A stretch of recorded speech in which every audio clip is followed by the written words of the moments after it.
ದುಬೈನಿಂದ ಮಾತಾಡಿದ ಕನ್ನಡಿಗರು ಸುರೇಶ್ ಅವರು ಹೇಳ್ತಾ ಇದ್ರು ಸಿಚುವೇಶನ್ ಇಸ್ ಅಂಡರ್ ಕಂಟ್ರೋಲ್ ಅಂತ. ಅಲ್ಲಿನ ಸರ್ಕಾರ ಎಲ್ಲ ಮುನ್ನೆಚ್ಚರಿಕಾ ಕ್ರಮನ ಕೈಗೊಂಡಿದೆ ಅಂತ ಹೇಳ್ತಾ ಇದ್ರು. ನಿಯಂತ್ರಣಕ್ಕೆ ತಗೊಂಡಿದೆ ಪರಿಸ್ಥಿತಿಯನ್ನ ಅಂತ ಹೇಳ್ತಾ ಇದ್ರು. ಯಾವುದೇ ಸಮಸ್ಯೆ ಇಲ್ಲ, ಹೆಲ್ಪ್ ಲೈನ್ ನಂಬರ್ಗಳನ್ನ ಕೊಡಲಾಗಿದೆ. ಹಾಗೇನೆ ಬೇಕಾಗಿರ್ತಕ್ಕಂಥ ನೆಸೆಸರಿ ಸಪೋರ್ಟ್ ಜನರಿಗೆ ಏನ್ ಬೇಕಾದೆಲ್ಲ ಕೊಡ್ತಾ ಇದೆ ಸರ್ಕಾರ ಅಂತ. ನಾವು ಬಹಳ ಸುರಕ್ಷಿತವಾಗಿದ್ದೇವೆ ಅಂತ ದುಬೈನಲ್ಲಿ ಇದ್ದಂತಹ ಸುರೇಶ್ ಅವರು ಹೇಳ್ತಾ ಇದ್ರು. ಆದ್ರೆ ಇಲ್ಲಿಂದ ಕಾರ್ಯಕ್ರಮಗಳಿಗೆ ಕರ್ನಾಟಕದಿಂದ ಹೋಗಿರೋ ಅಂತವ್ರು ಮಾತ್ರ ಏರ್ಪೋರ್ಟ್ ಅಲ್ಲಿ ಅಲ್ಲಿ ಇಲ್ಲಿ ಸ್ಟ್ರಕ್ ಆಗಿದ್ದಾರೆ. ಏರ್ಪೋರ್ಟ್ ಗಳನ್ನ ಲಾಕ್ ಮಾಡಿಬಿಟ್ಟಿದ್ದಾರೆ. ಹಂಗಾಗಿ ಅವರು ಎಲ್ಲೂ ಹೋಗಕ್ಕಾಗಲ್ಲ, ವಾಪಸ್ ಹೋಟೆಲ್ಗೆ ಬರಬೇಕು, ಅದು ಕಾಸ್ಟ್ಲಿ. ಈ ತರ ಪರಿಸ್ಥಿತಿ. ವಿಮಾನ ಹಾರಾಟವನ್ನ ನಿರ್ಬಂಧ ಮಾಡಲಾಗಿದೆ ಕೊಲ್ಲಿ ಕದನದಿಂದಾಗಿ. ವಿಮಾನಗಳಿಲ್ಲದೆ ಸಾವಿರಾರು ಪ್ರಯಾಣಿಕರು ಪರದಾಟ ನಡೆಸಿದ್ದಾರೆ. ಪ್ರಯಾಣಿಕರಿಗೆ ಯುಎಇ ಆಡಳಿತ ಅಭಯವನ್ನ ಕೊಟ್ಟಿದೆ. ಅತಂತ್ರ ಪ್ರಯಾಣಿಕರಿಗೆ ತಂಗಲು ಹೋಟೆಲ್ ವ್ಯವಸ್ಥೆ ಮಾಡಿದೆ. ಇದು ಬಹಳ ಒಳ್ಳೆ ಮೂವ್. ಇದು ಉಚಿತವಾಗಿ ಪ್ರವಾಸಿಗರಿಗೆ ಸವಲತ್ತು ಕಲ್ಪಿಸಲು ಸೂಚನೆ ಕೊಟ್ಟಿದೆ. ದುಬೈ ಅಬುದಾಬಿಯ ಹೋಟೆಲ್ಗಳಿಗೆ ಸರ್ಕಾರ ಕಟ್ಟಪ್ಪಣೆ ಹೊರಡಿಸಿದೆ. ವಿಮಾನಯಾನ ಪುನರಾರಂಭ ಆಗುವವರೆಗೂ ಉಚಿತ ವಸತಿ ಕೊಡಬೇಕು ಅಂತ ಆದೇಶ ಕೊಟ್ಟಿದೆ. ಕೊಲ್ಲಿ ಕದನದಿಂದ ಮಧ್ಯಪ್ರಾಚ್ಯದಲ್ಲಿ ವಿಮಾನಗಳನ್ನ ಏನು ನಿರ್ಬಂಧಿಸಲಾಗಿದೆ. ವಿಮಾನಗಳಿಲ್ಲದೆ ಬೇರೆ ಬೇರೆ ದೇಶಗಳಿಗೆ ಹೋಗಬೇಕಿರುವಂತಹ ಸಾವಿರಾರು ಪ್ರಯಾಣಿಕರು ಒದ್ದಾಡ್ತಾ ಇದ್ದಾರೆ. ಅವರಿಗೆ ಉಚಿತ ವಸತಿ ಕಲ್ಪಿಸಿ ಅಂತ ಯುಎಇ ಅಲ್ಲಿ ವ್ಯವಸ್ಥೆಗಳನ್ನ ಮಾಡಲಾಗ್ತಾ ಇದೆ. ದುಬೈ ಸರ್ಕಾರ ಕೂಡ ವ್ಯವಸ್ಥೆಗಳನ್ನ ಮಾಡ್ತಾ ಇದೆ. ನೋಡಿ, ಅಲ್ಲಿ ಇರತಕ್ಕಂತ ಪ್ರಶ್ನೆ ಅಂತಂದ್ರೆ ಸೇಫ್ಟಿ ಇದೆ ಅಂತ ಹೇಳ್ತಾ ಇದ್ದಾರೆ. ಆದ್ರೆ ಉಳ್ಕೊಳ್ಳೋದಕ್ಕೆ ಮತ್ತು ಆಹಾರ ಇದಕ್ಕೆ ವ್ಯವಸ್ಥೆ ಆಗಬೇಕಾಗಿದೆ. ಬಹುಶಃ ನಮ್ಮ ಸರ್ಕಾರಗಳು ಕೂಡ ಖಂಡಿತ ನಿನ್ನೆ ಪ್ರಧಾನಿ ಮೋದಿ ಟ್ವೀಟ್ ಮಾಡಿದ್ರು, ಯುಎಇ ಅಧ್ಯಕ್ಷರ ಜೊತೆ ಮಾತನಾಡಿದೀನಿ ಅಂತ ಕೂಡ ಹೇಳಿದ್ರು. ಸೊ ನಮ್ಮ ಪ್ರಯಾಣಿಕರಿಗೆ, ನಮ್ಮ ದೇಶದ ನಾಗರಿಕರಿಗೆ ಆಹಾರ ಮತ್ತು ವಸತಿ ವ್ಯವಸ್ಥೆಯನ್ನ ಕಲ್ಪಿಸಿ ಅಂತ ಕೇಳಿರ್ತಾರೆ. ಅಂತ ವ್ಯವಸ್ಥೆಗಳನ್ನ ಮಾಡಿಕೊಡಲಾಗಿದೆ ಅಂತ ದುಬೈ ಸರ್ಕಾರ ಅಲ್ಲಿನ ಹೋಟೆಲ್ಗಳಿಗೆ ಕಟ್ಟಪ್ಪಣೆಯನ್ನ ಹೊರಡಿಸಿದೆ. ಅವರಿಗೆ ವಸತಿ ಮತ್ತು ಆಹಾರ ವ್ಯವಸ್ಥೆ ಮಾಡಿಕೊಡಿ ಅಂತ.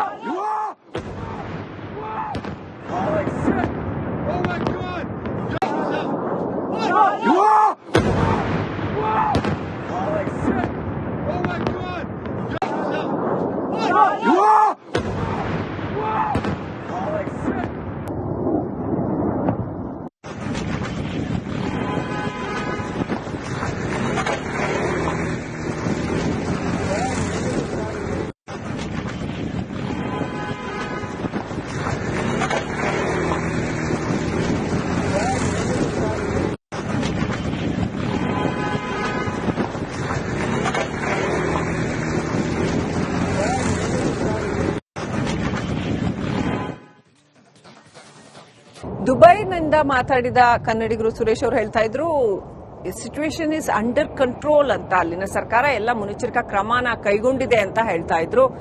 ನಿಯಂತ್ರಣಕ್ಕೆ ತಗೊಂಡಿದೆ ಪರಿಸ್ಥಿತಿಯನ್ನ ಅಂತ ಹೇಳ್ತಾ ಇದ್ರು. ಯಾವುದೇ ಸಮಸ್ಯೆ ಇಲ್ಲ, ಹೆಲ್ಪ್ ಲೈನ್ ನಂಬರ್ಗಳನ್ನ ಕೊಡಲಾಗಿದೆ. ಹಾಗೇನೆ ಬೇಕಾಗಿರ್ತಕ್ಕಂಥ ನೆಸೆಸರಿ ಸಪೋರ್ಟ್ ಜನರಿಗೆ ಏನ್ ಬೇಕಾದೆಲ್ಲ ಕೊಡ್ತಾ ಇದೆ ಸರ್ಕಾರ ಅಂತ. ನಾವು ಬಹಳ ಸುರಕ್ಷಿತವಾಗಿದ್ದೇವೆ ಅಂತ ದುಬೈನಲ್ಲಿ ಇದ್ದಂತಹ ಸುರೇಶ್ ಅವರು ಹೇಳ್ತಾ ಇದ್ರು. ಆದ್ರೆ ಇಲ್ಲಿಂದ ಕಾರ್ಯಕ್ರಮಗಳಿಗೆ ಕರ್ನಾಟಕದಿಂದ ಹೋಗಿರೋ ಅಂತವ್ರು ಮಾತ್ರ ಏರ್ಪೋರ್ಟ್ ಅಲ್ಲಿ ಅಲ್ಲಿ ಇಲ್ಲಿ ಸ್ಟ್ರಕ್ ಆಗಿದ್ದಾರೆ. ಏರ್ಪೋರ್ಟ್ ಗಳನ್ನ ಲಾಕ್ ಮಾಡಿಬಿಟ್ಟಿದ್ದಾರೆ. ಹಂಗಾಗಿ ಅವರು ಎಲ್ಲೂ ಹೋಗಕ್ಕಾಗಲ್ಲ, ವಾಪಸ್ ಹೋಟೆಲ್ಗೆ ಬರಬೇಕು, ಅದು ಕಾಸ್ಟ್ಲಿ. ಈ ತರ ಪರಿಸ್ಥಿತಿ. ವಿಮಾನ ಹಾರಾಟವನ್ನ ನಿರ್ಬಂಧ ಮಾಡಲಾಗಿದೆ ಕೊಲ್ಲಿ ಕದನದಿಂದಾಗಿ. ವಿಮಾನಗಳಿಲ್ಲದೆ ಸಾವಿರಾರು ಪ್ರಯಾಣಿಕರು ಪರದಾಟ ನಡೆಸಿದ್ದಾರೆ. ಪ್ರಯಾಣಿಕರಿಗೆ ಯುಎಇ ಆಡಳಿತ ಅಭಯವನ್ನ ಕೊಟ್ಟಿದೆ. ಅತಂತ್ರ ಪ್ರಯಾಣಿಕರಿಗೆ ತಂಗಲು ಹೋಟೆಲ್ ವ್ಯವಸ್ಥೆ ಮಾಡಿದೆ. ಇದು ಬಹಳ ಒಳ್ಳೆ ಮೂವ್. ಇದು ಉಚಿತವಾಗಿ ಪ್ರವಾಸಿಗರಿಗೆ ಸವಲತ್ತು ಕಲ್ಪಿಸಲು ಸೂಚನೆ ಕೊಟ್ಟಿದೆ. ದುಬೈ ಅಬುದಾಬಿಯ ಹೋಟೆಲ್ಗಳಿಗೆ ಸರ್ಕಾರ ಕಟ್ಟಪ್ಪಣೆ ಹೊರಡಿಸಿದೆ. ವಿಮಾನಯಾನ ಪುನರಾರಂಭ ಆಗುವವರೆಗೂ ಉಚಿತ ವಸತಿ ಕೊಡಬೇಕು ಅಂತ ಆದೇಶ ಕೊಟ್ಟಿದೆ. ಕೊಲ್ಲಿ ಕದನದಿಂದ ಮಧ್ಯಪ್ರಾಚ್ಯದಲ್ಲಿ ವಿಮಾನಗಳನ್ನ ಏನು ನಿರ್ಬಂಧಿಸಲಾಗಿದೆ. ವಿಮಾನಗಳಿಲ್ಲದೆ ಬೇರೆ ಬೇರೆ ದೇಶಗಳಿಗೆ ಹೋಗಬೇಕಿರುವಂತಹ ಸಾವಿರಾರು ಪ್ರಯಾಣಿಕರು ಒದ್ದಾಡ್ತಾ ಇದ್ದಾರೆ.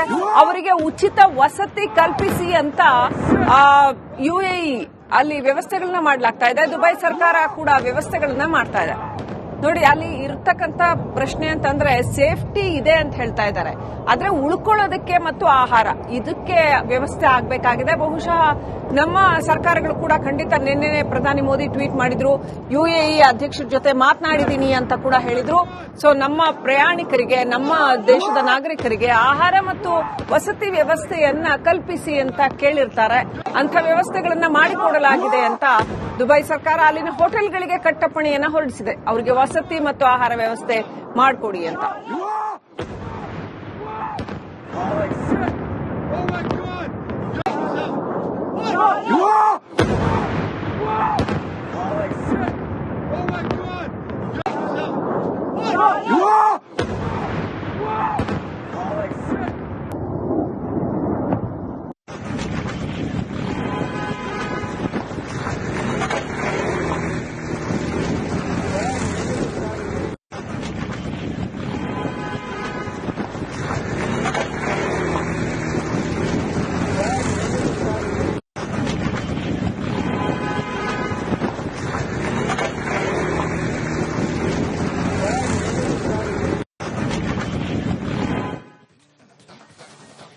ದುಬೈನಿಂದ ಮಾತಾಡಿದ ಕನ್ನಡಿಗರು ಸುರೇಶ್ ಅವರು ಹೇಳ್ತಾ ಇದ್ರು, ಸಿಚುವೇಶನ್ ಇಸ್ ಅಂಡರ್ ಕಂಟ್ರೋಲ್ ಅಂತ. ಅಲ್ಲಿನ ಸರ್ಕಾರ ಎಲ್ಲ ಮುನ್ನೆಚ್ಚರಿಕಾ ಕ್ರಮನ ಕೈಗೊಂಡಿದೆ ಅಂತ ಹೇಳ್ತಾ ಇದ್ರು.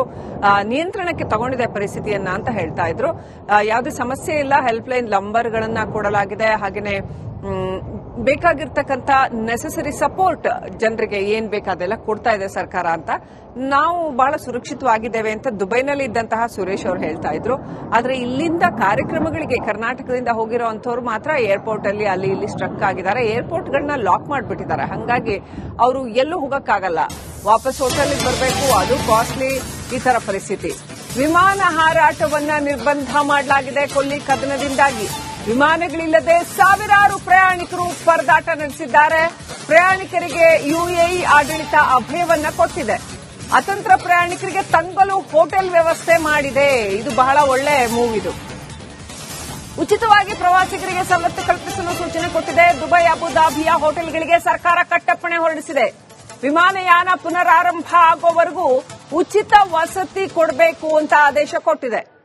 ಕೊಲ್ಲಿ ಕದನದಿಂದ ಮಧ್ಯಪ್ರಾಚ್ಯದಲ್ಲಿ ವಿಮಾನಗಳನ್ನ ಏನು ನಿರ್ಬಂಧಿಸಲಾಗಿದೆ. ವಿಮಾನಗಳಿಲ್ಲದೆ ಬೇರೆ ಬೇರೆ ದೇಶಗಳಿಗೆ ಹೋಗಬೇಕಿರುವಂತಹ ಸಾವಿರಾರು ಪ್ರಯಾಣಿಕರು ಒದ್ದಾಡ್ತಾ ಇದ್ದಾರೆ. ಅವರಿಗೆ ಉಚಿತ ವಸತಿ ಕಲ್ಪಿಸಿ ಅಂತ ಯುಎಇ ಅಲ್ಲಿ ವ್ಯವಸ್ಥೆಗಳನ್ನ ಮಾಡಲಾಗ್ತಾ ಇದೆ. ದುಬೈ ಸರ್ಕಾರ ಕೂಡ ವ್ಯವಸ್ಥೆಗಳನ್ನ ಮಾಡ್ತಾ ಇದೆ. ನೋಡಿ, ಅಲ್ಲಿ ಇರ್ತಕ್ಕಂಥ ಪ್ರಶ್ನೆ ಅಂತಂದ್ರೆ ಸೇಫ್ಟಿ ಇದೆ ಅಂತ ಹೇಳ್ತಾ ಇದ್ದಾರೆ. ಆದ್ರೆ ಉಳ್ಕೊಳ್ಳೋದಕ್ಕೆ ಮತ್ತು ಆಹಾರ ಇದಕ್ಕೆ ವ್ಯವಸ್ಥೆ ಆಗಬೇಕಾಗಿದೆ. ಬಹುಶಃ ನಮ್ಮ ಸರ್ಕಾರಗಳು ಕೂಡ ಖಂಡಿತ ನಿನ್ನೆ ಪ್ರಧಾನಿ ಮೋದಿ ಟ್ವೀಟ್ ಮಾಡಿದ್ರು, ಯುಎಇ ಅಧ್ಯಕ್ಷರ ಜೊತೆ ಮಾತನಾಡಿದ್ದೀನಿ ಅಂತ ಕೂಡ ಹೇಳಿದ್ರು. ಸೊ ನಮ್ಮ ಪ್ರಯಾಣಿಕರಿಗೆ, ನಮ್ಮ ದೇಶದ ನಾಗರಿಕರಿಗೆ ಆಹಾರ ಮತ್ತು ವಸತಿ ವ್ಯವಸ್ಥೆಯನ್ನ ಕಲ್ಪಿಸಿ ಅಂತ ಕೇಳಿರ್ತಾರೆ. ಅಂಥ ವ್ಯವಸ್ಥೆಗಳನ್ನ ಮಾಡಿಕೊಡಲಾಗಿದೆ ಅಂತ ದುಬೈ ಸರ್ಕಾರ ಅಲ್ಲಿನ ಹೋಟೆಲ್ಗಳಿಗೆ ಕಟ್ಟಪ್ಪಣೆಯನ್ನ ಹೊರಡಿಸಿದೆ. ಅವರಿಗೆ ವಸತಿ ಮತ್ತು ಆಹಾರ ವ್ಯವಸ್ಥೆ ಮಾಡಿಕೊಡಿ ಅಂತ.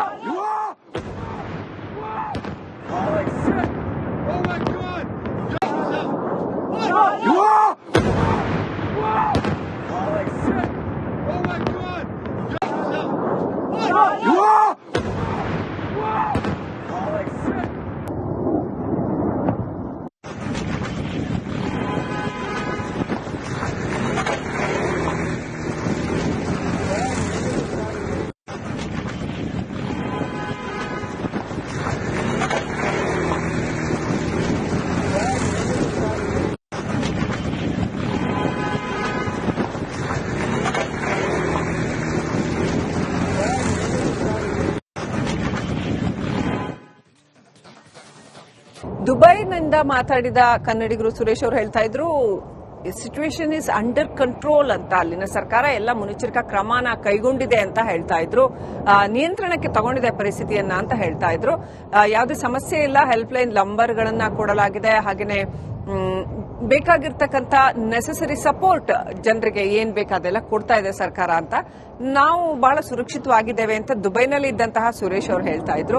ಆದ್ರೆ ಇಲ್ಲಿಂದ ಕಾರ್ಯಕ್ರಮಗಳಿಗೆ ಕರ್ನಾಟಕದಿಂದ ಹೋಗಿರೋಂಥವ್ರು ಮಾತ್ರ ಏರ್ಪೋರ್ಟ್ ಅಲ್ಲಿ ಅಲ್ಲಿ ಇಲ್ಲಿ ಸ್ಟ್ರಕ್ ಆಗಿದ್ದಾರೆ. ಏರ್ಪೋರ್ಟ್ಗಳನ್ನ ಲಾಕ್ ಮಾಡಿಬಿಟ್ಟಿದ್ದಾರೆ. ಹಂಗಾಗಿ ಅವರು ಎಲ್ಲೂ ಹೋಗಕ್ಕಾಗಲ್ಲ, ವಾಪಸ್ ಹೋಟೆಲ್ಗೆ ಬರಬೇಕು, ಅದು ಕಾಸ್ಟ್ಲಿ, ಈ ತರ ಪರಿಸ್ಥಿತಿ. ವಿಮಾನ ಹಾರಾಟವನ್ನ ನಿರ್ಬಂಧ ಮಾಡಲಾಗಿದೆ ಕೊಲ್ಲಿ ಕದನದಿಂದಾಗಿ. ವಿಮಾನಗಳಿಲ್ಲದೆ ಸಾವಿರಾರು ಪ್ರಯಾಣಿಕರು ಪರದಾಟ ನಡೆಸಿದ್ದಾರೆ. ಪ್ರಯಾಣಿಕರಿಗೆ ಯುಎಇ ಆಡಳಿತ ಅಭಯವನ್ನ ಕೊಟ್ಟಿದೆ. ಅತಂತ್ರ ಪ್ರಯಾಣಿಕರಿಗೆ ತಂಗಲು ಹೋಟೆಲ್ ವ್ಯವಸ್ಥೆ ಮಾಡಿದೆ. ಇದು ಬಹಳ ಒಳ್ಳೆ ಮೂವ್. ಇದು ಉಚಿತವಾಗಿ ಪ್ರವಾಸಿಗರಿಗೆ ಸವಲತ್ತು ಕಲ್ಪಿಸಲು ಸೂಚನೆ ಕೊಟ್ಟಿದೆ. ದುಬೈ ಅಬುದಾಬಿಯ ಹೋಟೆಲ್ಗಳಿಗೆ ಸರ್ಕಾರ ಕಟ್ಟಪ್ಪಣೆ ಹೊರಡಿಸಿದೆ. ವಿಮಾನಯಾನ ಪುನರಾರಂಭ ಆಗೋವರೆಗೂ ಉಚಿತ ವಸತಿ ಕೊಡಬೇಕು ಅಂತ ಆದೇಶ ಕೊಟ್ಟಿದೆ. ಕೊಲ್ಲಿ ಕದನದಿಂದ ಮಧ್ಯಪ್ರಾಚ್ಯದಲ್ಲಿ ವಿಮಾನಗಳನ್ನ ಏನು ನಿರ್ಬಂಧಿಸಲಾಗಿದೆ. ವಿಮಾನಗಳಿಲ್ಲದೆ ಬೇರೆ ಬೇರೆ ದೇಶಗಳಿಗೆ ಹೋಗಬೇಕಿರುವಂತಹ ಸಾವಿರಾರು ಪ್ರಯಾಣಿಕರು ಒದ್ದಾಡ್ತಾ ಇದ್ದಾರೆ. ಅವರಿಗೆ ಉಚಿತ ವಸತಿ ಕಲ್ಪಿಸಿ ಅಂತ ಯುಎಇ ಅಲ್ಲಿ ವ್ಯವಸ್ಥೆಗಳನ್ನ ಮಾಡಲಾಗ್ತಾ ಇದೆ. ದುಬೈ ಸರ್ಕಾರ ಕೂಡ ವ್ಯವಸ್ಥೆಗಳನ್ನ ಮಾಡ್ತಾ ಇದೆ. ನೋಡಿ, ಅಲ್ಲಿ ಇರ್ತಕ್ಕಂಥ ಪ್ರಶ್ನೆ ಅಂತಂದ್ರೆ ಸೇಫ್ಟಿ ಇದೆ ಅಂತ ಹೇಳ್ತಾ ಇದ್ದಾರೆ. ಆದ್ರೆ ಉಳ್ಕೊಳ್ಳೋದಕ್ಕೆ ಮತ್ತು ಆಹಾರ ಇದಕ್ಕೆ ವ್ಯವಸ್ಥೆ ಆಗಬೇಕಾಗಿದೆ. ಬಹುಶಃ ನಮ್ಮ ಸರ್ಕಾರಗಳು ಕೂಡ ಖಂಡಿತ ನಿನ್ನೆ ಪ್ರಧಾನಿ ಮೋದಿ ಟ್ವೀಟ್ ಮಾಡಿದ್ರು, ಯುಎಇ ಅಧ್ಯಕ್ಷರ ಜೊತೆ ಮಾತನಾಡಿದ್ದೀನಿ ಅಂತ ಕೂಡ ಹೇಳಿದ್ರು. ಸೊ ನಮ್ಮ ಪ್ರಯಾಣಿಕರಿಗೆ, ನಮ್ಮ ದೇಶದ ನಾಗರಿಕರಿಗೆ ಆಹಾರ ಮತ್ತು ವಸತಿ ವ್ಯವಸ್ಥೆಯನ್ನ ಕಲ್ಪಿಸಿ ಅಂತ ಕೇಳಿರ್ತಾರೆ. ಅಂಥ ವ್ಯವಸ್ಥೆಗಳನ್ನ ಮಾಡಿಕೊಡಲಾಗಿದೆ ಅಂತ ದುಬೈ ಸರ್ಕಾರ ಅಲ್ಲಿನ ಹೋಟೆಲ್ಗಳಿಗೆ ಕಟ್ಟಪ್ಪಣೆಯನ್ನ ಹೊರಡಿಸಿದೆ. ಅವರಿಗೆ ವಸತಿ ಮತ್ತು ಆಹಾರ ವ್ಯವಸ್ಥೆ ಮಾಡಿಕೊಡಿ ಅಂತ. Thank you.